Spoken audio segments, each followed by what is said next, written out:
off their season with Dallas in a 26-year Super Bowl drought.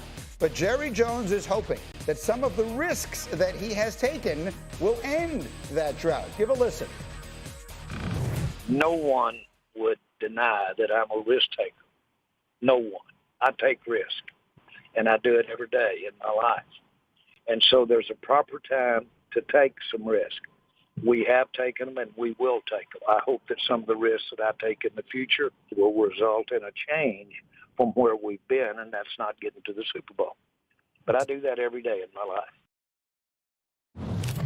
He genuinely is so interesting. I mean, there's it's something about. I don't even know what he's talking about. Me neither. Yeah. I don't even know what the question was, and I'm not sure I understand the answer, and yet I just wanted to hear more. That said, Mike T, I think I can use the words he used to phrase a question, which is, has he taken the right risks this year for this team to do what it hasn't in so long?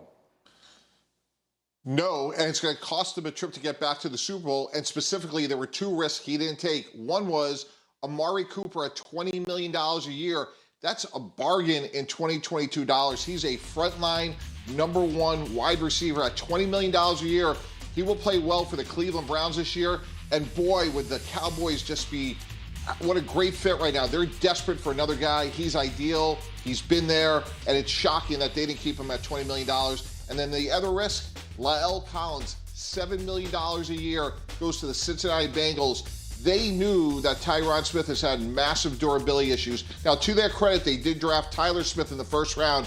But think about today, Greeny, if they had both Tyler Smith and La'el Collins. So this is a team that has taken risks, as Jerry Jones told us. But this year, they didn't take the right ones, and it's cost them a frontline wide receiver and a frontline right tackle. And so I want to talk about what might be at stake for this team early in the season. And if we can, Cindy, let's put up their first 6 games. Because Jeremy Fowler, we talk a lot about the coach's situation there, right? And how stable is Mike McCarthy? Well, look at that early season schedule. Tampa and Cincinnati is brutal. Then Giants, Commanders, in theory, they should win those. But then they got the Super Bowl champs, the Rams, and then they go to the Eagles, which is expected to be their primary competition. If they come out of that 2-4, which they easily could, and one of the losses is against the Eagles, so they are falling behind in the division, where are we going to be in the Mike McCarthy conversation then? Yeah, Greeny, the heat would intensify on Mike McCarthy. There is no doubt on that. Now, when I talk to the Cowboys, they tell me we're all in on Mike McCarthy. We're prepared to be patient with Mike McCarthy, but the outside noise would be incredible at that point, especially if they fall to 2-4, 0-3, whatever it is. With the Philadelphia Eagles, they have an easier schedule. They're coming on. They might have even a better roster right now. The Eagles have a startlingly easy schedule to start the season, and the Cowboys have a very difficult one to start the season. So, Sacho, I mean, you know that situation. You know them well. You grew up there, all the rest of that. Like, what's that going to sound like if the Cowboys, we get to the middle of October and they're in trouble? Well, it's going to be tough. I mean, look at the 3 of the first 5 games. You talk about the Buccaneers, you talk about the Bengals in the Super Bowl, the Rams in the Super Bowl. If you struggle early and Tyler Smith at left tackle struggles early, there's going to be a lot of questions and concerns. There are already questions and concerns in Dallas, specifically with the offense. Who's going to be the number 2 receiver? Will Torbert step up? It could get ugly in Dallas early, specifically with the early season schedule. You talk, back season, I get it. We'll finish it strong. It doesn't matter if you don't start strong. I think that Eagles game, circle that game at the bottom of your screen there, at the Cowboys at Eagles, because the Eagles' early season schedule, we never know how these things are going to play out.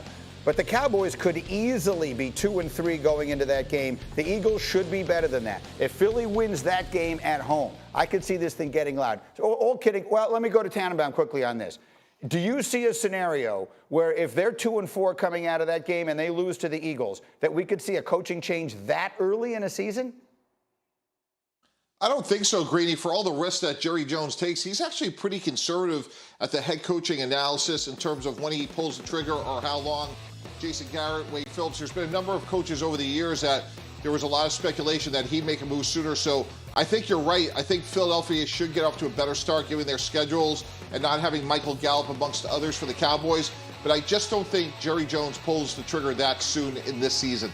Yeah, I mean, and let's hope. Go ahead, Jeremy, quick thought. Well, no, to Mike's point, they're risk averse, even with the roster too. Like, this is not a reactionary splash move team anymore. They draft and develop players. And you know what? I kind of like it. They've won double-digit win seasons in 4 of the last 8 years. Yeah. Pretty good, honestly. No, look, Jerry Jones has gotten a lot more right than he's gotten wrong in recent years. But it hasn't added up to what he really wants and their fans really want. Let's see where it goes early in the season. Again, their early season schedule is brutal. As we continue, Stefon Diggs, bold statements about his quarterback, Josh Allen. Is his the closer to Lamar having a deal? Yeah, he's about to take the practice field today, and they're still not closer to a deal. I'm checking on this morning.